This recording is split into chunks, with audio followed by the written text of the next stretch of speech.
दिन ब दिन पेट्रोल और डीजल के बढ़ते दामों ने लोगों की मुसीबत बढ़ा दी है। तेल के दाम बढ़ने से ट्रांसपोर्टेशन भी महंगा हो गया है, लिहाजा रोजमर्रा की जरूरत का सामान भी महंगा हो रहा है। शाहजहांपुर में रविवार 21 फरवरी को पेट्रोल 88 रुपए 68 पैसे प्रति लीटर और डीजल 81 रुपए 13 पैसे प्रति लीटर की कीमत से बिका।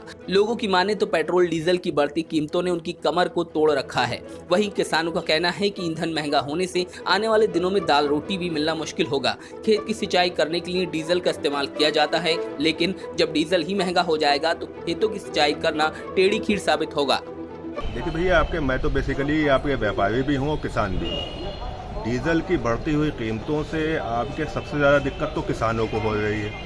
व्यापारी भी उससे अछूता नहीं है।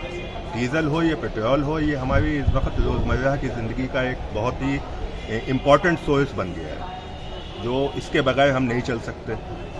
अब जिस तरीके से हाइकिंग हो रही है प्राइस की और डे बाय डे आपके बढ़ता चला जा रहा है प्राइस, पेट्रोल हो, डीजल हो, उसके बाद आपके गैस सिलेंडर हो, इन चीज़ों के ऊपर आपके जिस तरीके से महंगाई पे रोक भी नहीं लग रही है, गवर्नमेंट इस पर बिल्कुल खामोश बैठी हुई है, तो इससे ऐसा लग रहा है कि इस पर आम जनमानस पे तो इस पर असर पड़ना ही पड़ना है।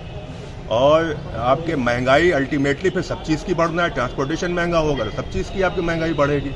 हम लोगों का जो आपके अनाज और गल्ला है वो उससे जो आपके एमएसपी है उससे भी नीचे खरीदा जा रहा है। जैसे मैंने ही अपना 930 में आपके धान बेचा।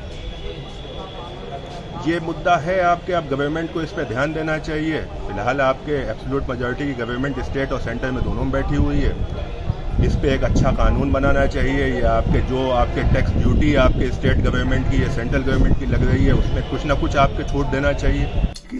ये पेट्रोल और डीजल के दाम जो है अंतर्राष्ट्रीय स्तर पर तय होते हैं। ये यहाँ की गवर्नमेंट जो है तय नहीं करती है।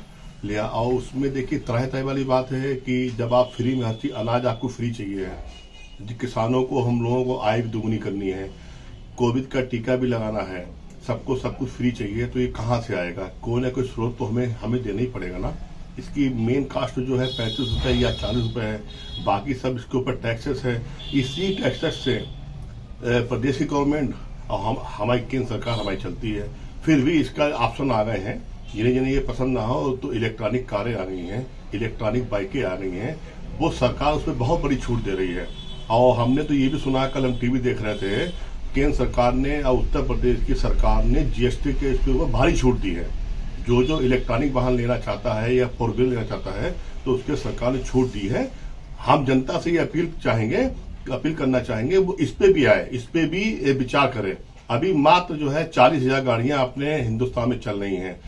सरकार का टारगेट जो है 2030 तक कम से कम 50 लाख कारें जो है हिंदुस्तान में आप चलाने का है।